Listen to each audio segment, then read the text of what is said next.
जय हिंद दोस्तों। स्वागत है आप सभी का प्रताप एकेडमी के डिफेंस वॉरियर यूट्यूब चैनल पर।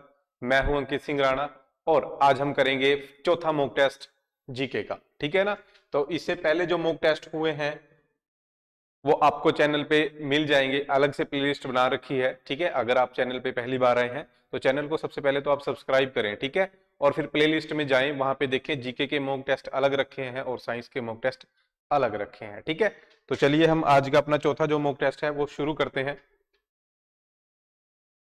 फ्री स्टडी मटेरियल आपको हमारे इस व्हाट्सएप नंबर से मिल जाएगा। एक बार आप इसमें व्हाट्सएप कर दें जय हिंद लिख के। ठीक है, और साथ में अपना नाम और अपना सिटी, ठीक है ना, अपना शहर और अपना नाम लिख के भी मैसेज करें ताकि हमें पता रहे हमारा जो चैनल है वो कहां तक पहुंच गया है। ठीक है, और अगर आप इंस्टाग्राम यूज करते हैं तो आप इंस्टाग्राम पे हमें फॉलो कर सकते हैं। प्रताप एकेडमी हमारा अकाउंट है, ये अकाउंट है हमारा। लिंक आपको वीडियो के नीचे डिस्क्रिप्शन में मिल जाएगा। प्रताप एकेडमी का जो इंस्टाग्राम लिंक है और टेलीग्राम चैनल है उसका लिंक आपको वीडियो के नीचे डिस्क्रिप्शन में मिल जाएगा।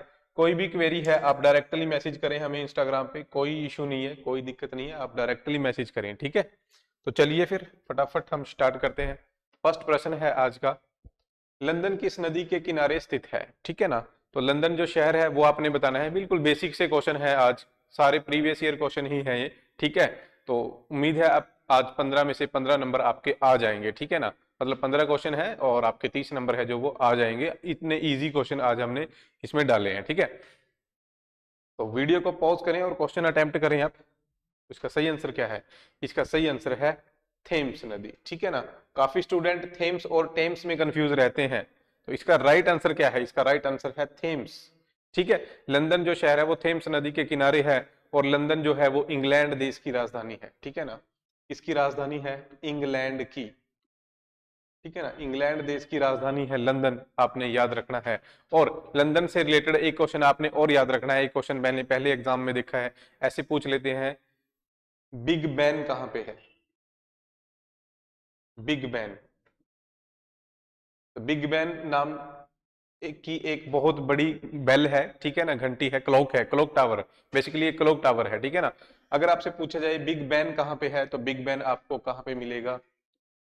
लंदन में। ठीक है ना, तो ये याद रखना है आपने, बिग बैन कहां पे है? बिग बैन है लंदन में। ओके, नेक्स्ट पे, नेक्स्ट चलते हैं नेक्स्ट क्वेश्चन पे। नक्शे का प्रयोग आपने बताना है किस किस काम के लिए किया जाता है। ये तीन ऑप्शन आपके पास हैं, दूरी, दिशा, लंबाई या फिर उपरोक्त सभी। ठीक है, तो वीडियो को पॉज करना है, क्वेश्चन अटेम्प्ट करना है आपने। और इसका राइट आंसर क्या है? इसका राइट आंसर है डी, उपरोक्त सभी। उपरोक्त सभी कामों के लिए इसका नक्शे का प्रयोग हम करते हैं, जैसे दूरी देखनी है, ठीक है, और दिशा देखनी है या फिर लंबाई देखनी है। ठीक है, सभी कामों के लिए नक्शे का जो प्रयोग है वो किया जाता है। और इस क्वेश्चन से रिलेटेड आपने एक पॉइंट और याद रखना है, वो है कार्टोग्राफी। ठीक है ना, कार्टोग्राफी, कार्टोग्राफी क्या है? ये कार्टोग्राफी, कार्टोग्राफी है नक्शा बनाने की कला। ठीक है ना, नक्शा बनाना की जो कला है उसे हम बोलते हैं, जो मैप बनाने की जो कला है उसे हम बोलते हैं कार्टोग्राफी। तो ये याद रखना है आपने, कई बार ये क्वेश्चन आ चुका है एग्जाम में। ठीक है, चलो फिर नेक्स्ट देखते हैं। विश्व में सबसे गहरा महासागर कौन सा है? बड़ा बेसिक सा क्वेश्चन है, विश्व में सबसे गहरा महासागर कौन सा है? ये चार ऑप्शन आपके पास हैं, तो बताइए जल्दी, कमेंट करें या वीडियो को पॉज करके नोट करें अपने। ठीक है ना, तो इसका सही आंसर क्या है? इसका सही आंसर है ए, प्रशांत महासागर। क्या राइट आंसर है इसका?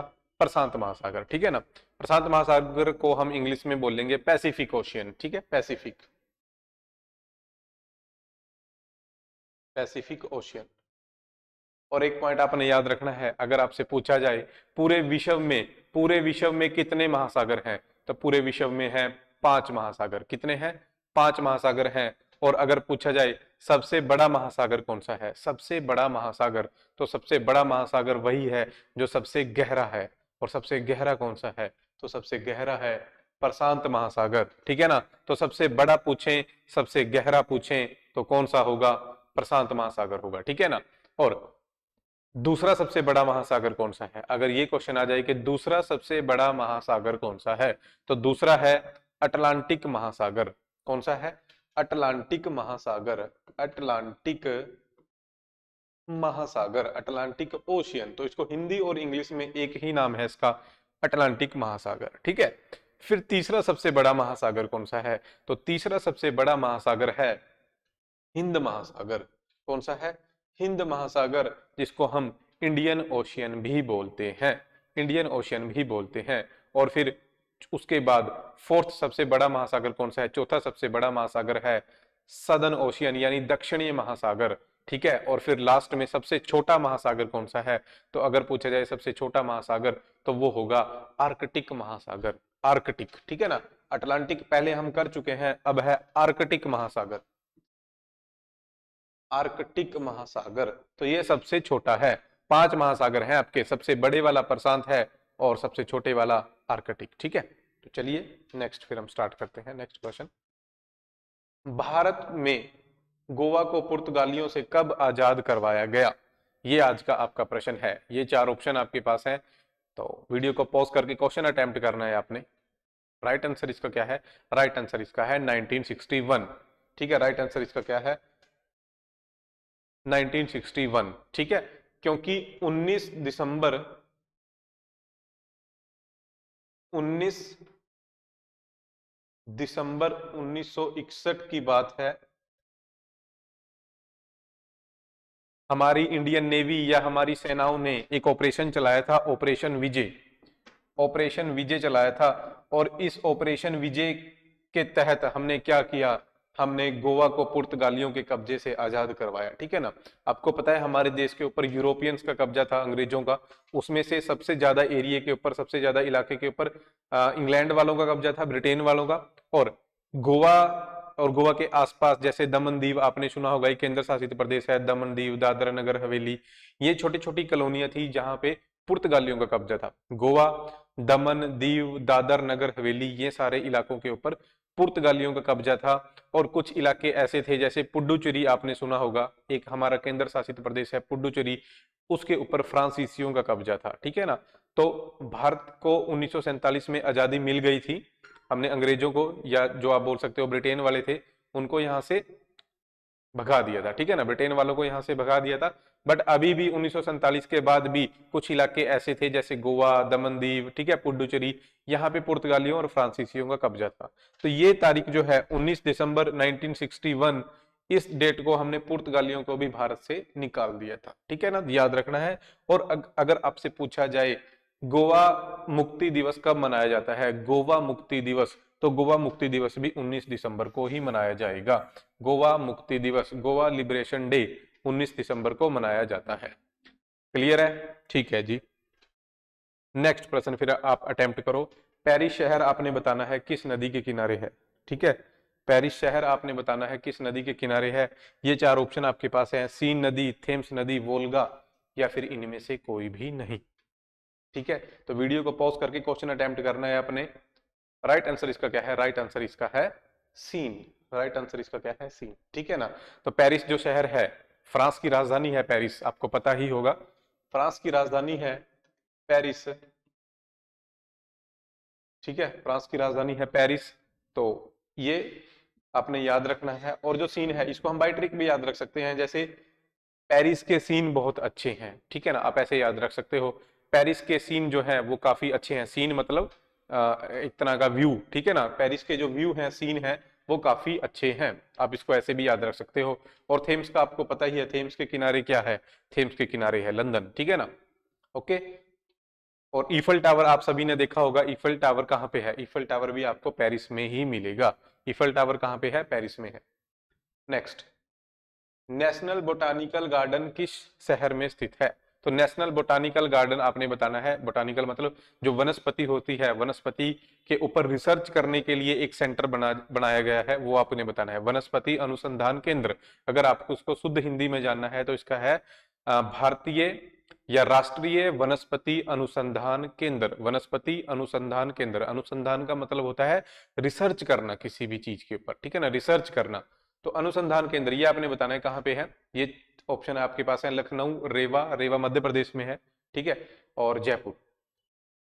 इसका सही आंसर क्या है? इसका सही आंसर है नवाबों की नगरी। नवाबों की नगरी कौन सी है? तो नवाबों की नगरी है लखनऊ। ठीक है। इसका सही आंसर क्या है? लखनऊ, और लखनऊ को हम नवाबों की नगरी भी बोलते हैं। लखनऊ को हम क्या बोलते हैं? नवाबों की नगरी। और हमारा एक राज्य है उत्तर प्रदेश, उसकी ये राजधानी है। उत्तर प्रदेश की राजधानी क्या है? लखनऊ, जिसको हम नवाबों की नगरी बोलते हैं। ठीक है, लखनऊ कौन सी नदी के किनारे है? लखनऊ कौन सी नदी के किनारे है, ये आपने कमेंट करके मेरे को बताना है। ठीक है ना, आपने कमेंट करके बताना है भाई लखनऊ कौन सी नदी के किनारे है। और आपका कमेंट वाला रिस्पॉन्स, वीडियो देख लेते हो आप लोग बट कमेंट नहीं करते, कमेंट वाला रिस्पॉन्स काफी कम है भाई, कमेंट किया करो। जो क्वेश्चन आपसे पूछा जाता है, अगर आपको पता है कमेंट करो, अगर नहीं पता है तो आप पूछो उसको। ठीक है, क्या दिक्कत है, आप पूछो उसको। ठीक है, नेक्स्ट। अच्छा, एक प्रॉब्लम और है, काफी स्टूडेंट ये मैसेज कर रहे हैं इंस्टाग्राम पे कि जो हमारी टीम का नंबर है, ठीक है ना, जो स्टार्टिंग में आपको बताया था कि वहां से रिप्लाई कम आते हैं। ठीक है ना भाई, काफी सारे मैसेज आते हैं लगातार, तो कई बार ऐसा होता है कि सबको एक साथ जो पीडीएफ वगैरह है वो सेंड करने में थोड़ी प्रॉब्लम आ जाती है। ठीक है ना, तो रिप्लाई होगा, थोड़ा लेट हो जाएगा बट रिप्लाई होगा। आपको जो भी डाटा चाहिए जिस भी फील्ड से रिलेटेड वो आपको मिल जाएगा। ठीक है ना, देर है अंधेर नहीं। ओके, ठीक है, नेक्स्ट।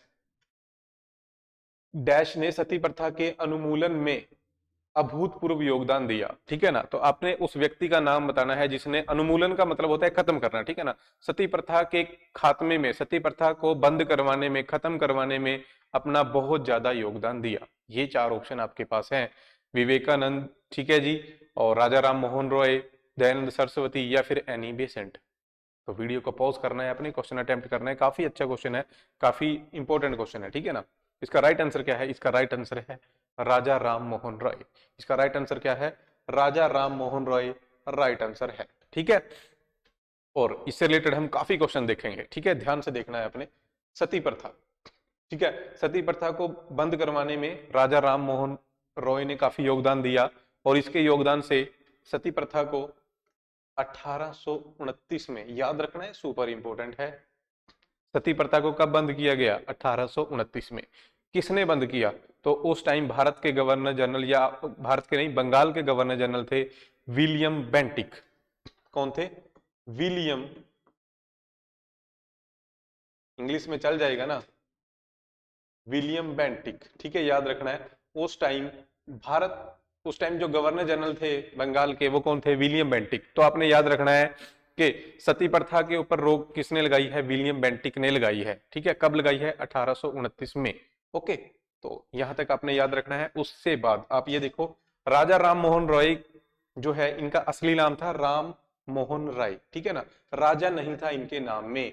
राजा जो उपाधि है, राजा जो टाइटल है, वो किसने इसको दिया? ये क्वेश्चन भी आ जाता है। तो राजा राम मोहन रॉय को राजा की जो उपाधि है वो दी थी मुगल बादशाह अकबर सेकंड ने। ठीक है ना, किसने दी थी? अकबर द्वितीय ने, अकबर दूसरा, अकबर सेकंड। ठीक है ना, ये मुगल बादशाह था। ये वो वाला अकबर नहीं है जो आप देख रहे हो, ठीक है ना, पुराने वाला, वो जो सबसे फेमस है, जिसको अकबर द ग्रेट बोला जाता है, वो वाला अकबर नहीं है। उसके बाद एक और अकबर हुए हैं मुगल साम्राज्य में, उसको हम अकबर दूसरा बोलते हैं, क्योंकि अकबर पहला तो हो चुका है ना, ये अकबर दूसरे वाला है, और इसने इसको दिया था अकबर द्वितीय, इसको बोला जाएगा अकबर द्वितीय। ठीक है ना, याद रखना है। राजा राम मोहन रॉय को राजा का टाइटल किसने दिया? अकबर दूसरे ने। ठीक है, ओके। और यहाँ पे स्वामी ये विवेकानंद जी हैं। विवेकानंद जी का जन्मदिन जो हम मनाते हैं वो 12 जनवरी को मनाते हैं, और 12 जनवरी को मनाया जाता है राष्ट्रीय युवा दिवस। ठीक है ना, युवा दिवस भी मनाया जाता है, वो आपने याद रखना है। अगर आपसे पूछा जाए राष्ट्रीय युवा दिवस, नेशनल यूथ डे कब मनाया जाता है, तो 12 जनवरी को मनाया जाता है। क्यों? क्योंकि इस दिन ही स्वामी विवेकानंद जी का जन्मदिन होता है। ओके, नेक्स्ट यहाँ पे देखो, दयानंद सरस्वती जी, इसके इनके बारे में भी देखो। इन्होंने एक नारा दिया था, वेदों की ओर लौटो, वेदों की ओर लोटो का नारा दिया, ये भी याद रखना है, वेदों की ओर लोटो। और स्वामी दयानंद सरस्वती ने 1875 में आर्य समाज की स्थापना की थी, आर्य समाज की स्थापना की थी, ये भी पूछा जाता है। आर्य समाज की स्थापना किसने की? स्वामी दयानंद सरस्वती ने 1875 में की थी। ठीक है, वेदों की ओर लोटो का नारा दिया। एक बुक भी इन्होंने लिखी थी, सत्यार्थ प्रकाश। कौन सी लिखी थी? सत्यार्थ प्रकाश, ये भी याद रखना है। और एनी बेसेंट, एनी बेसेंट के बारे में भी मैं आपको बता दूं, एनी बेसेंट पहली महिला थी जो कांग्रेस की प्रेसिडेंट बनी, ठीक है ना। भारतीय राष्ट्रीय कांग्रेस जो कांग्रेस पार्टी है आज के टाइम में, इसकी पहली महिला अध्यक्ष कौन थी, ये क्वेश्चन भी काफी बार आ जाता है। तो भारतीय राष्ट्रीय कांग्रेस की अध्यक्ष बनने वाली पहली महिला थी एनी बेसेंट, ठीक है, एनी बेसेंट। ओके, याद रखना है आपने। बाकी क्वेश्चन यहां से और भी निकल सकते हैं, बट अभी फिर कभी देखेंगे, ठीक है, इतना ही बहुत है। नेक्स्ट, माउंट एवरेस्ट चढ़ने वाली भारत की प्रथम महिला, बिल्कुल बेसिक सा क्वेश्चन है। एवरेस्ट पे चढ़ने वाली पहली भारतीय महिला कौन है, सभी को पता है, बछेंद्री पाल, ठीक है ना, सभी को पता है बछेंद्री पाल जो है वो पहली महिला है जो एवरेस्ट पे चढ़ी है, ठीक है ना, भारत की, भारत की। क्वेश्चन एक और देखो आप, क्वेश्चन है भारत की वो कौन सी महिला है जो एवरेस्ट पर 2 बार चढ़ी है, ठीक है ना, तो वो है संतोष यादव, ठीक है ना, संतोष यादव पहली भारतीय महिला है, विश्व की भी और भारत की भी, ठीक है ना, विश्व की भी और भारत की भी पहली महिला है जो एवरेस्ट पर 2 बार चढ़ी है, ठीक है ना, पहली महिला है जो एवरेस्ट पर 2 बार चढ़ी थी, संतोष यादव, ठीक है। यहाँ पे ऑप्शन देखो आप, पीटी उषा, पीटी उषा कौन है, पीटी उषा को हम बोल देते हैं उड़न परी, याद रखना है, काफी बार एग्जाम में पूछा गया है।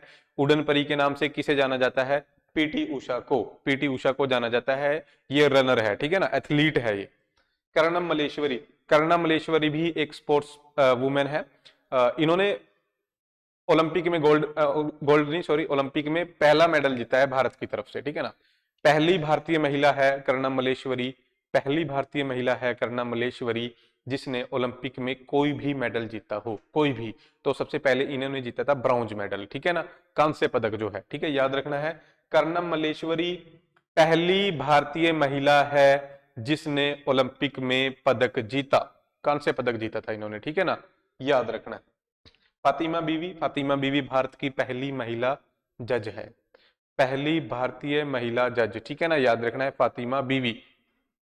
ओके, नेक्स्ट, भारत में आने वाले प्रथम ईसाई धर्म प्रचारक कौन थे, तो ईसाई धर्म का प्रचार करने के लिए भारत में सबसे पहले कौन व्यक्ति आए, ये आपका प्रश्न है। ये 4 ऑप्शन आपके पास हैं, वीडियो को पॉज करना है आपने और क्वेश्चन अटेम्प्ट करना है।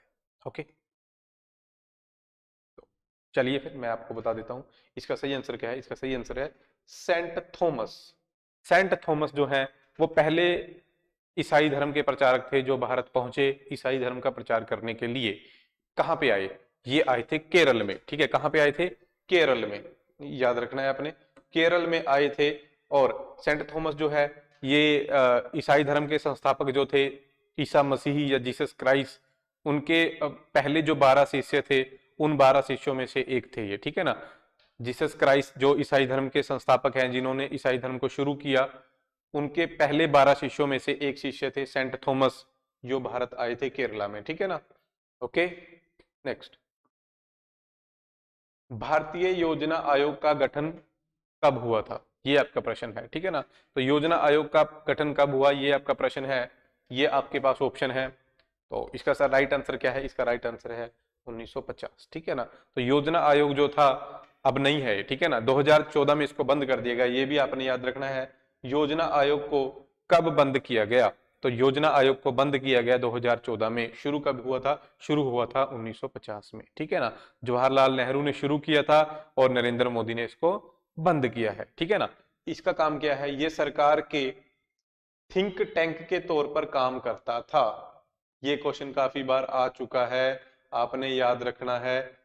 सरकार के थिंक टैंक के तौर पर कौन काम करता है, योजना आयोग, ठीक है ना, करता था।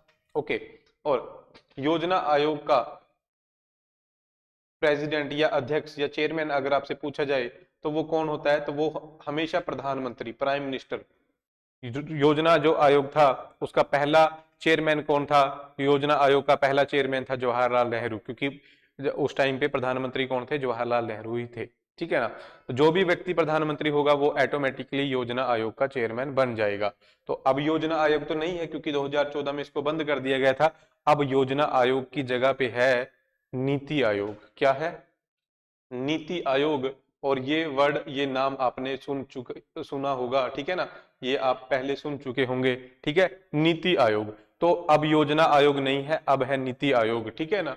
तो नीति आयोग के चेयरमैन कौन है? नीति आयोग के चेयरमैन वही हैं जो भारत के प्रधानमंत्री हैं।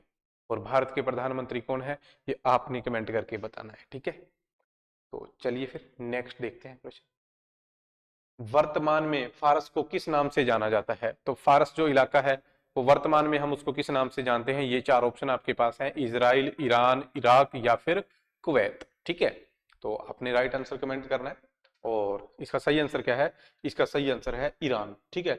ईरान जो है, ईरान को अब हम ईरान बोलते हैं, बट पहले उसको हम फारस बोलते थे या हम उसको पर्शिया बोलते थे, ठीक है ना। इंग्लिश में हम उसको पर्शिया और हिंदी में उसको हम फारस बोलते थे, ठीक है ना। ईरान को याद रखना है आपने, ठीक है। और यहाँ पे एक कंट्री और है इराक। इराक को हम पहले मेसोपोटामिया भी बोलते थे, ठीक है ना। मेसोपोटामिया याद रखना है, मेसोपोटामिया के नाम से किसे जाना जाता था? इराक को। नेक्स्ट, श्री अटल बिहारी वाजपेयी तथा मदन मोहन मालवीय को 2015 में भारत के सर्वोच्च सम्मान से सम्मानित किया गया। तो इनडायरेक्टली क्वेश्चन ये है कि भारत का सर्वोच्च सम्मान कौन सा है? बड़ा बेसिक सा क्वेश्चन है, सभी को पता है। भारत का जो सर्वोच्च सम्मान है वो है भारत रत्न, ठीक है ना। वो क्या है? भारत रत्न है। और मेन पॉइंट क्या है, हमने जानना है भारत रत्न के बारे में, ठीक है। जो भारत रत्न है वो इंडिया का सबसे बड़ा नागरिकीय सम्मान है, सर्वोच्च नागरिक सम्मान है, जो स्टार्ट किया गया था 1954 को। 1954 को ये स्टार्ट किया गया था। और भारत रत्न जो है अब तक 48 व्यक्तियों को मिल चुका है, 48 व्यक्तियों को ये अभी तक मिल चुका है, ठीक है ना। आपने याद रखना है।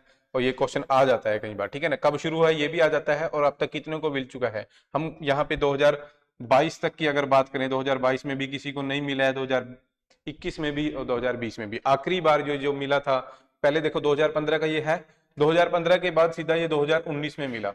और 2019 के बाद अभी तक किसी को नहीं मिला है। 2019 तक 48 व्यक्ति थे, और 2019 में भी ये टोटल 3 व्यक्तियों को मिला था, ठीक है। याद रखना है आपने। और इससे रिलेटेड कुछ और फैक्ट हम देख लेते हैं, जैसे भारत रत्न प्राप्त करने वाली पहली भारतीय महिला कौन थी? तो भारत रत्न प्राप्त करने वाली पहली भारतीय महिला थी श्रीमती इंदिरा गांधी, श्रीमती इंदिरा गांधी, ठीक है। और भारत रत्न प्राप्त करने वाले सबसे युवा व्यक्ति कौन थे? तो सबसे युवा व्यक्ति थे सचिन तेंदुलकर, ठीक है। याद रखना है अपने, सचिन तेंदुलकर को जो अवार्ड मिला ये 2014 में मिला था, ठीक है। ये जो पुरस्कार है ये 2014 में मिला था सचिन तेंदुलकर। और इससे अलावा आप एक पॉइंट ये भी याद रख सकते हैं कि भारत रत्न प्राप्त करने वाले पहले विदेशी व्यक्ति कौन थे, ठीक है ना। पहले विदेशी व्यक्ति थे खान अब्दुल गफ्फार खान, ठीक है। भारत रत्न प्राप्त करने वाले पहले विदेशी व्यक्ति कौन थे? खान अब्दुल गफ्फार खान, जो कि पाकिस्तान के थे, ठीक है ना। और बाकी की इंफॉर्मेशन हम किसी और वीडियो में देखेंगे, ठीक है। नेक्स्ट प्रश्न देखिए फिर आप। बड़ा बेसिक सा क्वेश्चन है, बट काफी स्टूडेंट इसमें अभी तक कंफ्यूज हैं। सिंपल सा क्वेश्चन है, भारत में कितने केंद्र शासित प्रदेश हैं? भारत में कितने केंद्र शासित प्रदेश हैं? बट अभी तक काफी स्टूडेंट इसमें कंफ्यूज हैं। राइट आंसर इसका क्या है? इसका राइट आंसर है 8। भारत में 8 केंद्र शासित प्रदेश हैं, ठीक है। सबसे पहले आप देखो जम्मू कश्मीर, और फिर एक है लद्दाख, ठीक है। पहले ये एक राज्य था, अब इसको काटकर इससे 2 केंद्र शासित प्रदेश है जो वो बना दिए गए, एक लद्दाख और एक जम्मू कश्मीर, ठीक है। 2 हो गए, एक दिल्ली, 3 चंडीगढ़, 4 केंद्र शासित प्रदेश ये हो चुके हैं, ठीक है। इसके बाद एक हो गया फिर आपका दादर नगर हवेली, दमन और दीव, ठीक है। ये पहले दोनों अलग अलग थे, दमन और दीव अलग था और दादर नगर हवेली अलग था, बट इन दोनों को इकट्ठे करके एक ही केंद्र शासित प्रदेश अब कर दिया गया है, और इकट्ठा ही इसका नाम कर दिया गया है दमन और दीव, दादरा और नगर हवेली, ऐसे करके एक लंबा नाम कर दिया गया, ठीक है। तो 5 हो गए। फिर एक आपने याद रखना है पुडुचेरी, ठीक है। 6 हो गए, एक लक्षद्वीप और एक अंडमान निकोबार। तो टोटल 8 हमारे केंद्र शासित प्रदेश हैं, ठीक है। याद रखना है आपने। और इन 8 में से भी सबसे बड़ा केंद्र शासित प्रदेश कौन सा है? तो सबसे बड़ा केंद्र शासित प्रदेश है हमारा लद्दाख, ठीक है। सबसे बड़ा केंद्र शासित प्रदेश कौन सा है? लद्दाख। और सबसे छोटा केंद्र शासित प्रदेश कौन सा है? लक्षद्वीप, ठीक है ना। तो बिल्कुल सिंपल है, दोनों ही एल से स्टार्ट होते हैं, ल से स्टार्ट होते हैं। सबसे बड़ा केंद्र शासित प्रदेश लद्दाख और सबसे छोटी केंद्र शासित प्रदेश वो है लक्षद्वीप, ठीक है। लक्षद्वीप की राजधानी है कावरती, और लद्दाख की राजधानी है लेह। ठीक है, नेक्स्ट, रघुवंशम नामक पुस्तक किसने लिखी है? जस्ट वेट, ओके, रघुवंशम नामक जो पुस्तक है वो किसने लिखी है, ये आपका प्रश्न है। तो ये ऑप्शन आपके पास है, आपने वीडियो को पॉज करना है, क्वेश्चन को अटेम्प्ट करना है। इसका राइट आंसर है कालिदास। राइट आंसर क्या है? कालिदास। ठीक है, रघुवंशम जो पुस्तक है वो कालिदास ने लिखी है, और रघुवंशम के अलावा कालिदास ने और काफी पुस्तक लिखी हैं, जैसे कि मेघदूतम। ठीक है ना, मेघदूतम भी पूछी जाती है, मेघदूतम भी किसने लिखी है?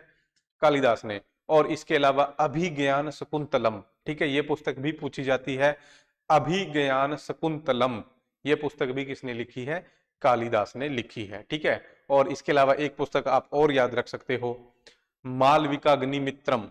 मालविका अग्निमित्रम, तो मालविका अग्निमित्रम भी किसने लिखी है? कालिदास ने लिखी है। ठीक है ना, कालिदास की लिखी हुई ये 5 या 6 बुक्स हैं, ये मैं आपको एक साथ ही करवा दूंगा किसी दिन वीडियो में, आपने याद रखनी है, एक ना एक बुक जो है कालिदास की कभी ना कभी एग्जाम में आ ही जाती है। ठीक है ना, नेक्स्ट, लास्ट प्रश्न है ये आज का, हुमायूं का मकबरा कहाँ है? ठीक है ना, हुमायूं जो है वो मुगल जो साम्राज्य है, ठीक है ना, मुगल सल्तनत जो है उसके जो संस्थापक थे बाबर, बाबर का ये लड़का था हुमायूं। ठीक है ना, तो इनका मकबरा आपको बताना है। ये 4 ऑप्शन आपके पास हैं, आगरा, दिल्ली, बठिंडा या फिर लाहौर। तो राइट आंसर इसका क्या है? दिल्ली। ठीक है, हुमायूं का मकबरा आपको कहाँ मिलेगा? दिल्ली में मिलेगा।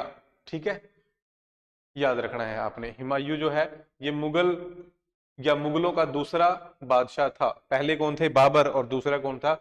हुमायूं। और हुमायूं के लड़के का नाम क्या था? हुमायूं के लड़के का नाम था अकबर। ठीक है, अकबर। ओके जी, ये हुमायूं के लड़के का नाम था अकबर। और ये थे आज के 15 क्वेश्चन। सबसे पहले आपने वीडियो को शेयर करना है अपने फ्रेंड्स के साथ, और चैनल को ज्यादा से ज्यादा सब्सक्राइब करवाना है। ठीक है, और मे बी हम नेक्स्ट वीक से, जब तक आपकी आरसी कंफर्म हो जाएगी, तब से हम लाइव क्लासें मैथ की भी, रीजनिंग भी, जीके भी और साइंस भी सभी आपको मिलनी शुरू हो जाएंगी। बस उससे पहले आपका एक ही काम है, चैनल को अपने फ्रेंड्स के साथ शेयर करके सब्सक्राइब जरूर करवाना है। ठीक है जी, थैंक यू।